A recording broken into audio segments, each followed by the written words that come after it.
Rural de Natal FM, a rádio da família. Um ótimo dia para você que está na nossa sintonia.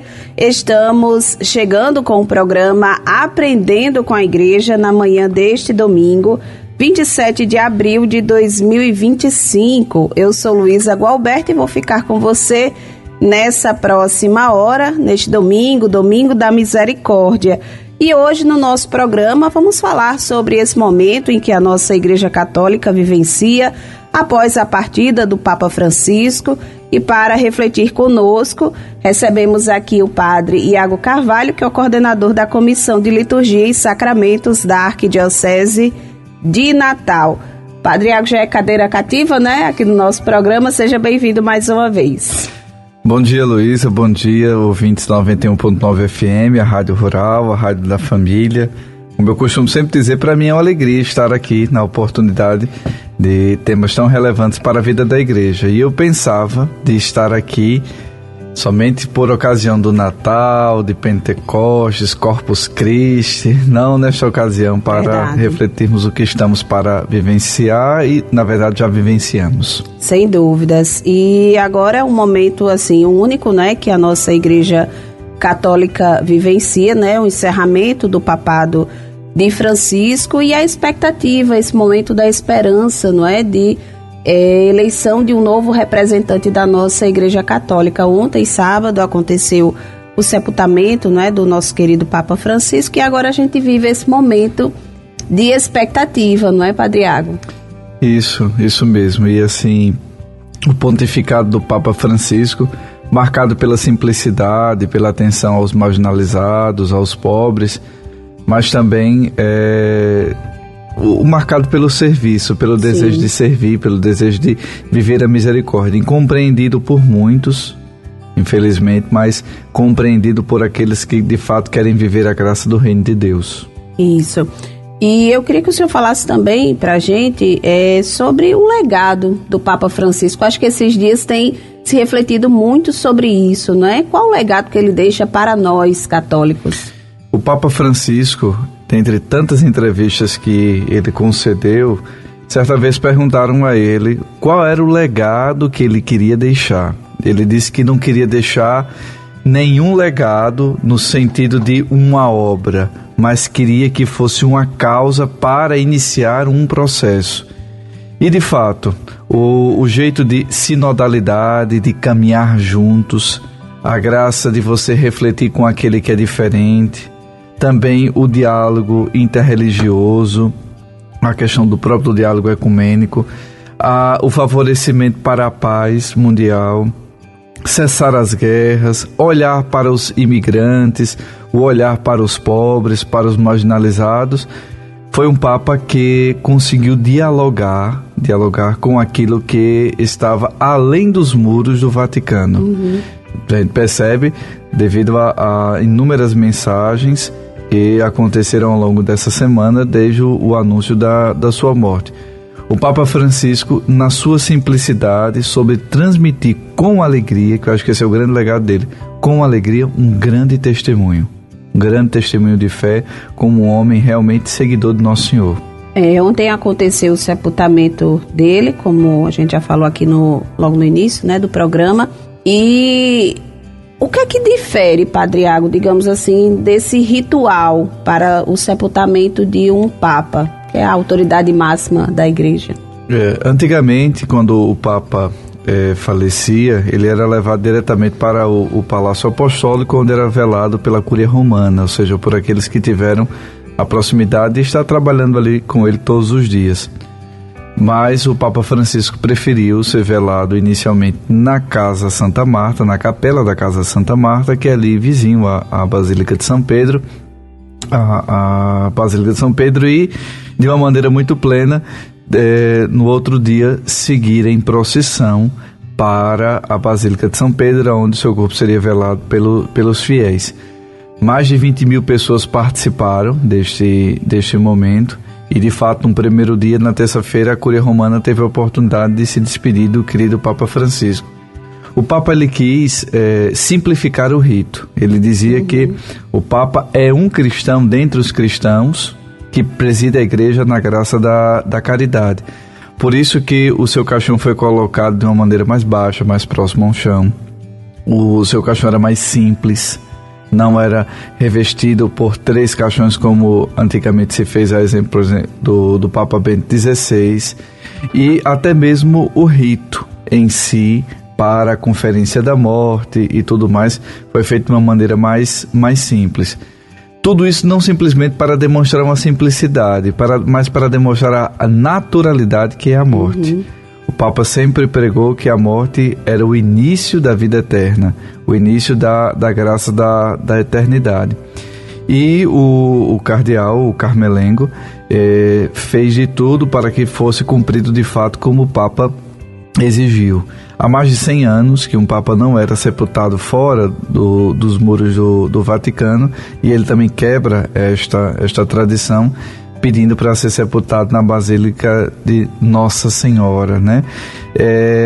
Uma devoção que ele tem à Virgem Santíssima, um túmulo simples, somente com sua inscrição e nenhuma decoração. E é interessante que até nesse momento da partida dele, ele quebrou alguns paradigmas, né? Alguns costumes que já eram bem próprios para a realidade ali papal, né? Durante o próprio pontificado dele, né? Ele procurava realmente viver essa vida simples. Isso. O Papa Francisco, se a gente até retomar algum dos seus legados, ele quebrava protocolos que eram mais protocolos que impediam o contato do pastor com as ovelhas. No domingo passado, domingo da Páscoa, ele deu a bênção Urbi et Orbi, né, para a cidade e para o mundo, ou seja, abençoou o mundo inteiro na graça da paz. Fez aquilo que não estava esperado, um passeio com o Papa Móvel para ter este último contato com o povo que ali estava, representando os cristãos do mundo inteiro, e depois descansou. Foi para a casa do Pai. O Vaticano, inclusive, divulgou essa semana que morreu tranquilamente, em coma, ainda conseguiu se despedir, ou seja, aquilo até que Dom Henrique dizia: Senhor, dai-me a graça de não morrer subitamente, mas saber que estou morrendo para poder me arrepender e viver este momento. Então o Papa viveu o momento da sua morte. Inclusive o Vaticano divulgou que ele acenou para o seu enfermeiro, para os secretários que ali estavam, num gesto de gratidão. Sim. Até morrendo ele foi grato por tudo aquilo que fizeram a ele. Verdade. E aí agora a gente, após o sepultamento dele, a igreja já se prepara para um outro momento, um momento de expectativa, de esperança, da eleição do novo representante por meio do conclave. E aí eu queria que o senhor falasse justamente o que é o conclave. O conclave, de uma maneira histórica, os cardeais certa vez estavam com dificuldades para a eleição do Papa. Então o povo que fez trancou os padres conciliares, no caso os cardeais, para elegerem um Papa. Só saiam daí quando de fato tiver o Papa. Então eles ficaram entre chaves, ficaram presos. E esse costume ficou para a igreja até hoje. Os cardeais se reúnem sobre a guia do Espírito Santo para então receber a graça de escolher aquele que será o sucessor de Pedro, no caso o sucessor do Papa Francisco. E há um detalhe muito interessante, que é uma figura do vice-carmelengo, né? O vice-carmelengo é um brasileiro. Ele tem essa função de administrar juntamente com o carmelengo a Santa Sé. Não tem uma função de potestade, de poder como um Papa, mas na organização dos votos. E este conclave está sendo um dos mais visados, porque a geopolítica dele é tremenda. A gente tira pelo Brasil. O Brasil tem 8 cardeais, 7 que podem votar, mas são de todas as regiões do país. Do norte, do sul, do centro, do nordeste. Então, assim, são representações do mundo inteiro. E 80% hoje do Colégio Cardinalício foi escolhido pelo Papa Francisco. E detalhe, ele escolheu para serem cardeais até pessoas que pensavam diferente dele. Tinham um pensamento diferente.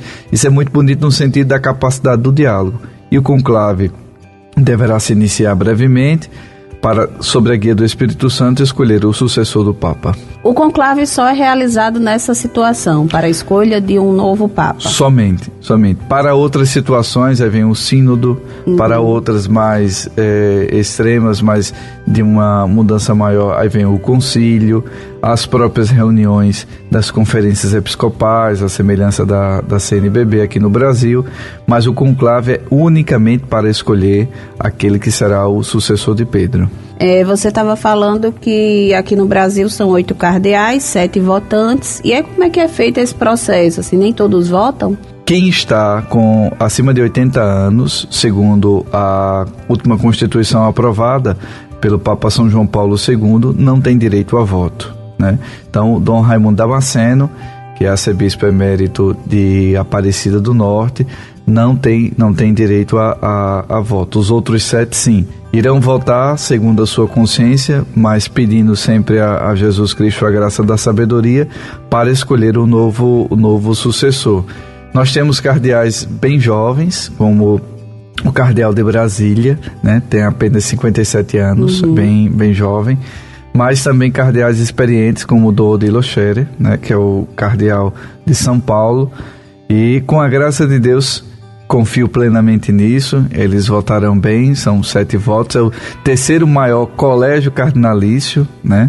Depois da Itália e dos Estados Unidos, é o Brasil, e vamos ver com a graça de Deus quem o será e qual o nome será, e na graça do pontificado. Verdade. São quantos cardeais votantes? 135. 135 cardeais votantes. Inclusive, os cardeais essa semana, alguns concedendo entrevista e tudo mais, todos na mesma sintonia.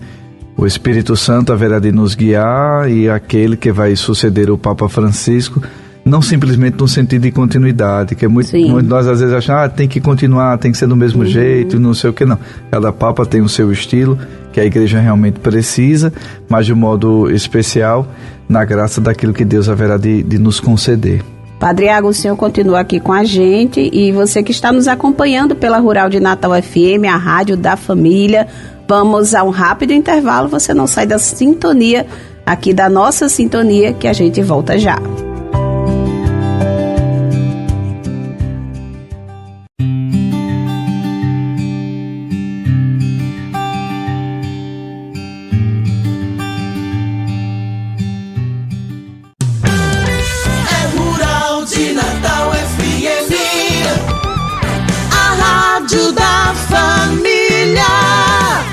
O som do coração.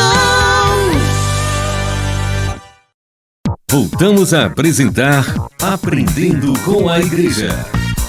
Rural de Natal FM, a rádio da família, de volta com o programa Aprendendo com a Igreja na manhã deste domingo, 27 de abril de 2025. Hoje no nosso programa estamos falando sobre esse momento em que a nossa igreja está vivenciando diante da partida do Papa Francisco na última segunda-feira, dia 21, e agora um processo de expectativa, a eleição do novo Sumo Pontífice. No primeiro bloco a gente falou um pouquinho sobre o legado do Papa Francisco, já introduzimos o que é o conclave, que é esse processo que vai ser feito para a escolha do novo Papa. E aí nesse segundo bloco, Padre Iago, eu queria que a gente falasse um pouquinho também sobre o testamento do Papa Francisco. A gente inclusive viu repercutir, né, inclusive até na mídia secular, né, esse testamento que também seguiu muito a simplicidade do Papa. Com certeza, o Papa Francisco, no seu testamento, que fala unicamente sobre a sua sepultura, ele, de uma maneira muito bela, inicia com o seu lema, o lema episcopal, o seu lema de vida, mas também invocando a Santíssima Trindade, ou seja, o seu testamento é uma oração. Ele, invocando a Santíssima Trindade, diz que sabe que se aproxima o ocaso da sua vida e crê firmemente na vida eterna. E começa a sua vontade testamentária sobre o seu local de sepultamento, sobre a sua sepultura. Mas antes de dizer o local, ele tem uma fala muito bela que ele fala em relação à a sua devoção à Nossa Senhora. De fato, todo aquele que se confia à Virgem Santíssima recebe dela uma graça, uma proteção jamais esperada. Como uma boa mãe, sempre conduziu o Papa Francisco. E ele, antes e depois das viagens apostólicas, ia sempre na Basílica Papal de Santa Maria Maior, né? Tive a oportunidade de estar lá o ano passado. De fato, é uma basílica belíssima, mas o Papa não escolheu pela sua beleza estética, litúrgica. Há outros papas também sepultados lá, mas não em relação a isso, mas sim o seu amor e sua devoção à Virgem Santíssima. Ele ficará num canto bem discreto, e a sua própria sepultura, conforme o seu testamento, será bem discreto. Ele inclusive diz assim, abre aspas, o túmulo deve ser no chão, simples, sem decoração especial e com uma única inscrição, Franciscus. Ou seja, nem o título de Papa, nem o título de bispo, de padre, de cardeal, nem a data de seu nascimento, nem a data da morte, nada, mas apenas Francisco. Pronto, ali está, como costumamos dizer aqui, rente ao chão, sem nenhum adereço. E ele diz até de uma maneira muito bela, à espera da ressurreição. Mas o que eu achei mais interessante nisso tudo é que ele ainda se preocupou com as despesas do seu sepultamento. Isso aí também me chamou muita atenção. É providenciar um benfeitor que transferirá, que já deve ter transferido nessa altura, para a sua sepultura. Foi de uma grandeza assim, pronto, eu não estou mexendo no dinheiro da igreja. O Papa sempre disse que o dinheiro da igreja é o dinheiro dos pobres, o dinheiro daqueles que necessitam. Então, nem no seu último ato como Papa, ele utilizou o dinheiro da igreja para benefício próprio, mas sim, sempre na doação, na caridade, naquilo que ele viveu com maestria, mas com muito carinho. Ele providencia uma pessoa para um benfeitor para fazer esse gesto. Então, assim, para mim, o testamento do Papa Francisco encerra-se de uma maneira muito plena, dizendo até assim, que o Senhor me dê a merecida recompensa, aqueles que me quiseram bem e que continuarão a rezar por mim. Ele sempre disse ao longo do seu pontificado, rezem por mim, rezem por mim, rezem por mim. E oferece o sofrimento, que ser Papa não é fácil. O Papa São Paulo VI dizia, papado não é privilégio, o papado é uma crucificação, né? E sem dúvidas uma missão muito árdua. Muito árdua. Você ser o sacerdote, eu tiro por mim, você ser padre, já é uma grande missão. Imagine lhe confiar as almas do mundo inteiro e conduzir, ser a ponte que liga o céu à terra. E ele diz que oferece esse sofrimento para a paz mundial e para a fraternidade entre os povos. É muito belo. O Papa, até no seu último ato, a morte, no seu testamento, nos deixa também grandes lições. Sem dúvidas. E, Padre Iago, voltando ainda à questão do legado do Papa Francisco, é importante a gente destacar que nós aqui do Rio Grande do Norte fomos agraciados, né, também com esse legado do Papa Francisco, a santificação dos mártires de Cunhaú e Uruaçu, e lá em Acari, que não pertence à nossa arquidiocese, mas à diocese de Mossoró, mas está aqui no nosso estado, a elevação da Igreja Matriz de Nossa Senhora da Guia, em Acari, à condição de basílica menor. Então, são marcas, não é, que ficam para o nosso povo também do papado de Francisco. Com certeza. E eu diria ainda mais, a Arquidiocese de Natal ganhou com a canonização dos mártires de Uruaçu e Cunhaú. A Diocese de Caicó ganhou com a elevação da Basílica de Nossa Senhora, da Igreja Matriz, a Basílica, né, Nossa Senhora da Guia. E diria que também Mossoró também, porque os 3 bispos, Dom João Santos Cardoso foi nomeado pelo Papa Francisco para cá. O bispo de Mossoró, Dom Francisco Salles, foi nomeado pelo Papa Francisco.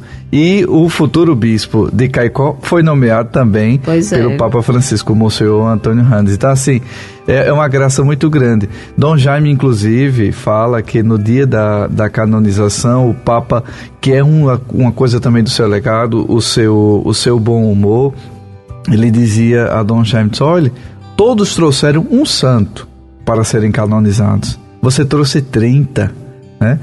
No sentido de dizer assim, você trouxe muitos para serem canonizados, muitos para estar aqui. Então já disse que ele sorria, ria, que era uma beleza, ele também naquele momento de descontração. E que graça nós tivemos. E hoje, creio firmemente nisso, que o Papa agora contempla a face de Deus juntamente com tantos que ele canonizou. O Papa Francisco foi um dos papas que mais canonizou, que mais concedeu o processo de canonização a tantos santos, a tantas pessoas no seu desejo de santidade. E nisto nós fomos agraciados. Sem dúvidas. E os nossos mártires eram mártires já antigos, não é? Tinham toda a questão histórica, e a gente percebe isso também do Papa Francisco, que ele sempre valorizou também o aspecto histórico daquele santo, né? O candidato a se tornar santo. Isso mesmo.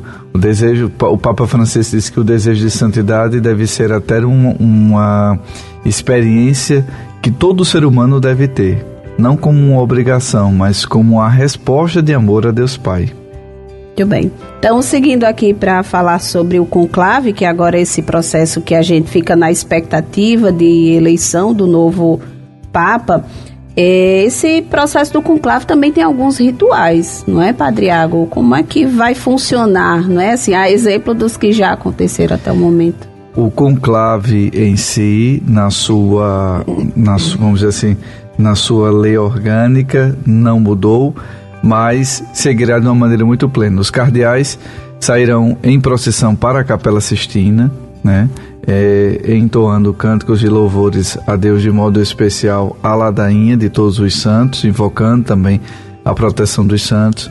Chegando lá, diante do Evangeliário, do livro dos Evangelhos, irão professar que a sua consciência, a sua vontade são deixadas de lado para que o Espírito Santo possa agir, e aquele que é responsável pela liturgia, algum dos monsenhores, ou então até o vice-carmelengo, ainda será confirmado, diz a palavra tão assim esperada, extra omnes, né? No sentido de que portas fechadas, agora os cardeais começarão a votar. Aí começam as votações. O Papa Francisco, ele foi eleito Papa na quinta sessão, acho que na quinta, se eu não me recordo, na quinta votação. Sim. Né? Os cardeais tiveram ao longo de toda essa semana diversas reuniões, encontros também fraternos, nas oportunidades das exéquias do Papa Francisco, também de se conhecerem, de estarem próximos uns dos outros, e agora, com o conclave, veremos qual será na graça do resultado de Deus.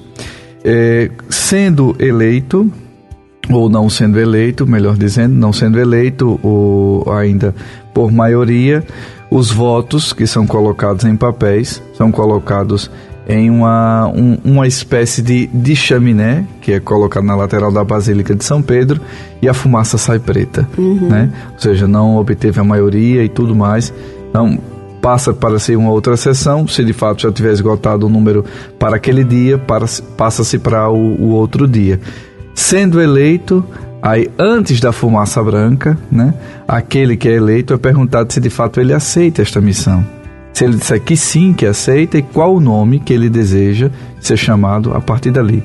Então, a partir desse momento, aí sai a fumaça branca, toda aquela alegria e atenção, os sinos tocam e tudo mais, e conheceremos, pelo anúncio do cardeal diácono, de quem de fato será o novo Papa. Ele anuncia o seu nome de cardeal e que a partir de agora o nome dele será tal, e depois ele aparece para conceder a sua bênção pela primeira vez e se apresentar já com as vestes papais, né, já com a batina branca para o mundo inteiro.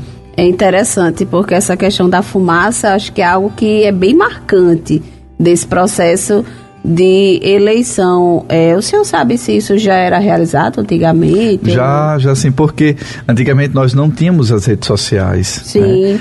Quais eram os meios de comunicação de antigamente? A carta, né? A fumaça, ou então os sinos. Vejam que quando o Papa Francisco morreu, os sinos da catedral e de tantas catedrais do mundo inteiro tocaram de maneira fúnebre, Sim. né? De maneira fúnebre. Os sinos, sempre, inclusive a nossa Páscoa Arquidiocesana tem como um dos símbolos o sino, né? O sino é este modelo de comunicação, objeto de comunicação. E a fumaça em si, porque a chaminé onde está instalada é de uma maneira bem alta. Quem estiver na Praça de São Pedro, também na lateral, conseguirá enxergar, né? Conseguirá enxergar, inclusive. Eu me recordo que em outras ocasiões eles colocavam até uma luz, porque, como é um pouco distante, para que as pessoas possam distinguir a cor da fumaça, se era preta, se era branca, e haveremos, isso é um momento histórico. Sem dúvida. Um momento histórico. Quem tiver a oportunidade que receber a notificação de que, de fato, o Papa está sendo eleito, eu lhe digo, pare tudo que você estiver fazendo, para poder acompanhar, que será um momento único. E histórico. É interessante, assim, que esse processo da eleição do novo Papa é algo que tem uma importância não só, digamos assim, no meio católico. Mesmo sendo um mundo laico, né, um país laico, aqui no caso do Brasil, e no mundo de um modo geral, que tem várias denominações religiosas, a gente percebe que o mundo todo se volta para esse processo. Acho que nenhuma outra denominação religiosa tem esse peso como a nossa religião, né? A religião católica. Nisso também se dá, Luísa, devido à capacidade do diálogo, né? A Igreja Católica, Silvanei, que é o diretor da Rádio de Língua Portuguesa, ele dizia... que ele estava recebendo críticas, vocês noticiaram bem depois da morte do Papa, quando a imprensa secular já havia noticiado. Ele disse, nós não estamos preocupados em simplesmente noticiar, mas em falar a verdade, em proclamar a verdade. E a Igreja Católica, ela se pronuncia em mais de 50 idiomas. Então ela precisa se preparar bem, com detalhes, com riqueza da graça da verdade para poder proclamar. E isto que chama a atenção do mundo inteiro é justamente essa capacidade do diálogo, de proclamar a verdade, seguir os passos de nosso Senhor. Jesus, quando ia realizar algum milagre, ele perguntava se a pessoa queria, ele dialogava, não simplesmente fazia, mas ele tinha essa capacidade de interação, que a igreja, com a graça de Deus, ainda possui isto, nesta graça de interação, e por isso que chama a atenção de vários veículos de comunicação. E também pela quantidade de católicos, mais de 1 bilhão de católicos professam a graça da fé, de pessoas professam a fé católica. Então isso também chama a atenção. E até mesmo a questão, o peso histórico da igreja, né? A igreja tem mais de 2000 anos, no sentido de graça, de proteção, está na guia do Espírito Santo. E convenhamos, é também um processo muito bonito, liturgicamente falando.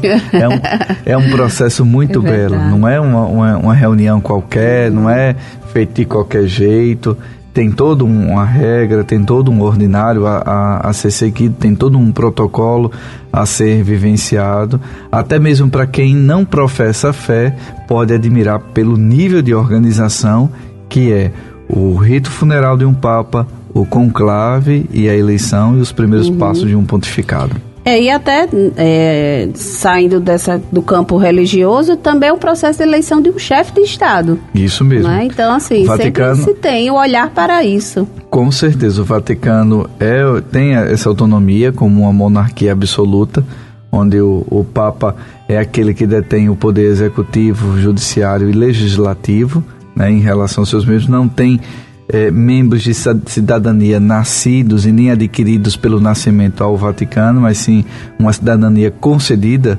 pela Santa Sé. Mas o Papa também é um chefe de Estado. Percebe isso pelo número de chefes de Estado que estiveram presentes, inclusive, no funeral do Papa Francisco. Mais de 200 chefes de Estado estiveram presentes ou mandaram representações para este momento único. Além da massiva quantidade de fiéis, de pessoas, que, inclusive, uma coisa que me chamou a atenção, Luiz, essa semana foi a quantidade de pessoas que não professam a fé católica, exprimindo, assim, colocando, noticiando o seu pesar pela morte do Papa Francisco. Pessoas de origem protestante, pessoas de outras religiões, pessoas que não professam nenhum tipo de religião, né? Professando no sentido de proclamar o seu pesar, a sua tristeza pela morte do tão querido Papa Francisco.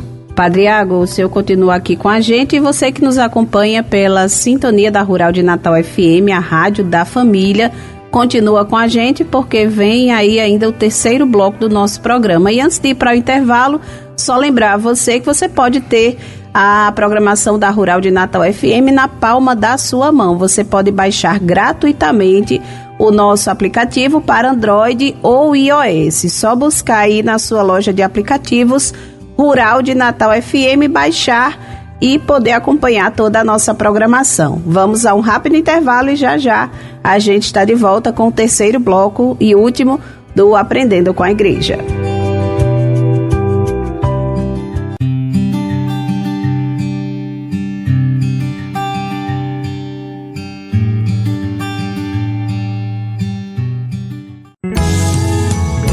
Sintonize a paz, Rural de Natal, a rádio da família.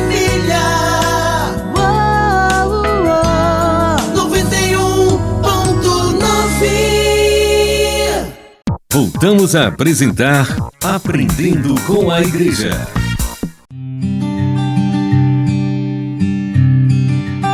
Rural de Natal FM, a rádio da família, de volta com o programa Aprendendo com a Igreja na manhã deste domingo, 27 de abril de 2025. Hoje no nosso programa estamos falando sobre esse momento em que estamos vivendo como Igreja Católica, do processo de eleição do novo Papa após a partida do Papa Francisco na última segunda-feira, dia 21 de abril. E estamos conversando aqui com o Padre Iago Carvalho, ele que é o coordenador arquidiocesano da Comissão de Liturgia e Sacramentos.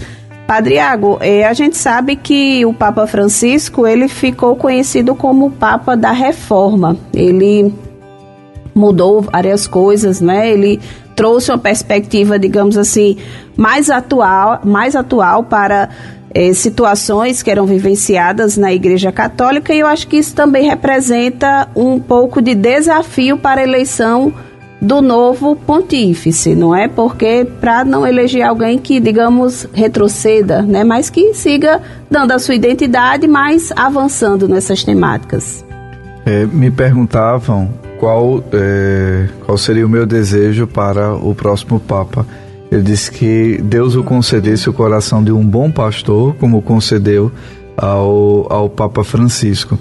De fato, não tendo formação em diversas áreas, mas unicamente sendo um grande pastor, o Papa Francisco realizou grandes reformas.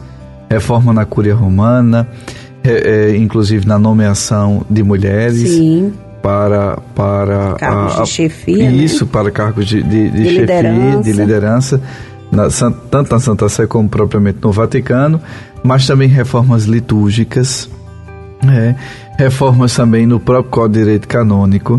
Mas eu diria que a grande reforma que o Papa Francisco concedeu foi que antigamente nós dizíamos assim: o Papa falou tal coisa, ele quis dizer com isso. Não, hoje, quando nós nos referimos a uma fala do Papa Francisco, todos entendem. Não é que os outros tenham falado de uma maneira complicada, Sim. de uma maneira que ninguém entenda, não, de forma alguma. Eu também não quero ser interpretado assim. Mas que a grande reforma do Papa Francisco foi uma reforma de linguagem, de pensamento, de expressão. A maneira como ele se expressava que todos entendiam. Aqueles que tinham uma formação acadêmica ou não, um chefe de Estado, mas uma pessoa simples, que está ali na labuta diária, no seu cotidiano. Ou seja, a sua maneira de expressar e até a sua maneira jesuítica de falar, sempre baseado em três pontos. Quando tive a oportunidade de estar com ele numa missa lá na Catedral de São Sebastião, no Rio de Janeiro, ele sempre nos falava a partir de 3 pontos, né? de escuta, de atenção e caridade.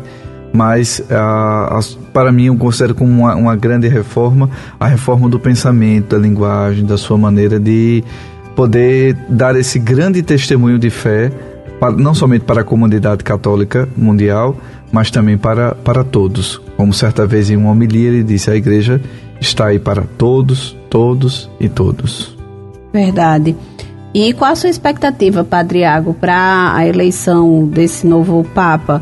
A gente percebe que, inclusive, já tem até site de aposta, não é? Assim, bem, algo dos dias atuais, não é? E aí, qual a sua expectativa também para essa eleição? Eu acho que a máxima da igreja será também ainda conseguirá ir adiante, né? Quem entra no conclave como Papa, sai como cardeal, né?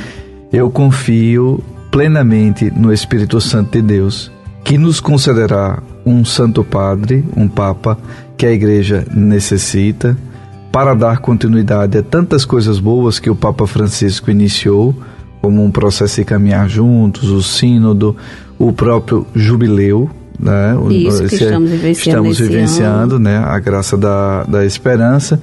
Mas eu rezo e peço muito à Virgem Santíssima, a Senhora da Apresentação, aqui tem uma especial devoção, de que Nossa Senhora toque no coração dos cardeais e conceda a graça de termos um bom Papa, com um coração bom, de pastor, que conduza a Igreja por caminhos sempre de muita alegria, apesar de inúmeras dificuldades e sofrimentos que a Igreja passa, independente de quem seja o sumo pontífice, porque estando no mundo está sujeita também às tentações, aos erros, não a Igreja Divina, mas enquanto instituição terrena, mas de uma maneira muito plena. A minha grande expectativa é de que, confiando no Espírito Santo, que continua e sempre agiu na Igreja, Ele haverá de nos conceder um grande Papa, um bom Papa, para nos conduzir como uma ponte à graça da eternidade, à graça do céu.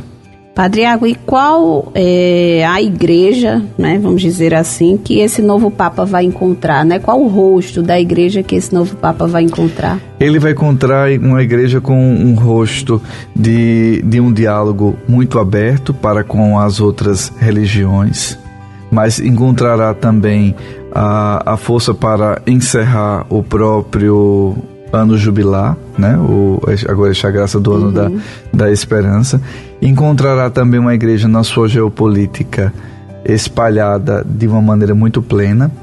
O Papa Francisco fez questão de nomear cardeais do mundo inteiro, de diversas partes do mundo, ou seja, que dialogam, que têm outros pensamentos, outras visões, mas encontrará também uma igreja sedenta sempre da presença de Deus.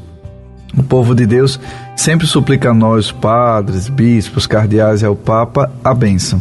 Então, ele encontrará uma igreja sedenta da presença de Deus, que já o concede por meio da Eucaristia, por meio dos demais sacramentos, por meio da palavra, mas também essa igreja que sempre está em busca de Deus. Vivemos em um mundo de muita ansiedade, de muita depressão, de muitas frustrações, e o Papa terá que dar resposta a tudo isso por meio do seu pontificado. Muito bem. A gente sabe que o processo, obviamente, de eleição do Papa é feito através do conclave, desse processo, mas nós, como fiéis leigos que estão nas bases, nas suas diversas comunidades, como é que a gente também pode se envolver nesse processo? Eu dizia a meus pais essa semana que eles poderiam escolher o Papa, né? Aí, realmente, é verdade, por meio das orações. Pois é. O povo de Deus é convidado a rezar na missa, diante do Santíssimo, através do Santo Terço, na oração pessoal. E quem reza vive de uma maneira totalmente diferente. Então, na graça das nossas orações, nós podemos sim influenciar grandemente e espiritualmente na escolha do novo sumo pontífice. Por isso, aproveitando aqui a oportunidade de estar aqui na rádio da Arquidiocese, né, na Rádio Rural, eu convoco a todos os cristãos católicos, aqueles que estão nos ouvindo, a rezar. Vamos rezar, suplicar a Deus, suplicar pela intercessão de Nossa Senhora da Apresentação, dos santos mártires, que nos conceda um bom Papa, que nos conceda a graça de um bom pastor e que, acima de tudo, seja feita a vontade de Deus. Nosso Senhor nos ensinou no Pai Nosso que a vontade de Deus é a melhor coisa para a nossa vida. Então, sendo vontade de Deus, será também vontade melhor para todos nós e de modo especial também para a igreja. Então, podemos participar ativamente e espiritualmente de uma maneira muito poderosa, rezando. Fazer como o Papa Francisco, rezem. Rezem, rezem tanto por ele, pelo seu descanso eterno, como também na graça do sucessor de Pedro. Padre Iago, a gente agradece muito a sua participação aqui mais uma vez no programa Aprendendo com a Igreja, sempre trazendo explicações muito claras para todos sobre as temáticas que o senhor tem sempre abordado aqui no programa. E a gente deixa aqui o espaço para o senhor transmitir uma mensagem final desse encerramento aqui do programa, algo que queira acrescentar também. Eu gostaria apenas de relatar a última oportunidade que eu estive com o Papa Francisco. Sim. Nós jantamos na Casa Santa Marta em fevereiro do ano passado e ele estava presente. De uma simplicidade tremenda, né? Estávamos eu, Monsenhor Valdir, Padre João Batista, Monsenhor Flávio, Padre Fabiano e uma leiga daqui da Arquidiocese de Fátima Lapenda. Sim. E o Papa entrou ali no espaço reservado para as refeições da Casa Santa Marta, nos saudou, deu boa noite, comeu a mesma comida que a gente estava comendo, nos saudou e saiu. Mas de uma maneira muito simples, e eu observava assim, meu Deus do céu, quantos queriam ter essa oportunidade, eu estou aqui bem pertinho dele, pois é. bem pertinho, olhando, observando, mas no outro dia, quando ele teve a graça de recitar o Ângelus, eu olhava e via de fato, Deus nos concedeu um bom homem. Deus nos concedeu um santo, uma pessoa que nos inspira a viver melhor. Que o legado do Papa Francisco também nos inspire a viver a paz, a viver a fraternidade e a ter compaixão, especialmente com os de casa. E o legado do Papa Francisco permanece assim como o dos outros, não é? Com certeza. De todos os outros que passaram, né? O seu legado também permanece vivo. Permanece vivo e vivo na mente e no coração de tantos, e a Igreja colherá muitos frutos ainda do pontificado, como tem colhido do Papa Bento XVI, pelo qual tem um carinho muito grande, de São João Paulo II e de tantos outros. Verdade. Padre Iago, mais uma vez, obrigada pela sua participação aqui no programa. Seja sempre bem-vindo. Acho que eu não preciso nem dizer isso. Obrigado. O senhor acho que é o que mais participa aqui do nosso programa, né? Cadeira cativa mesmo. Então, a gente agradece mais uma vez a sua participação, assim como você que ficou com a gente, acompanhando o nosso programa, seja de casa, do trabalho, no seu deslocamento. Muito obrigada pela audiência. Lembrando que, encerrado aqui o nosso programa, vem a transmissão da Santa Missa diretamente da Catedral Metropolitana. Hoje, segundo domingo da Páscoa, domingo da Misericórdia. Então, que a gente também possa participar desse momento tão especial, esse tempo pascal que estamos vivenciando na nossa igreja. Lembrando também que o programa retorna no próximo domingo a partir das 10 horas da manhã. Então, um ótimo dia para você, fique com Deus e na programação da Rural de Natal FM, a Rádio da Família.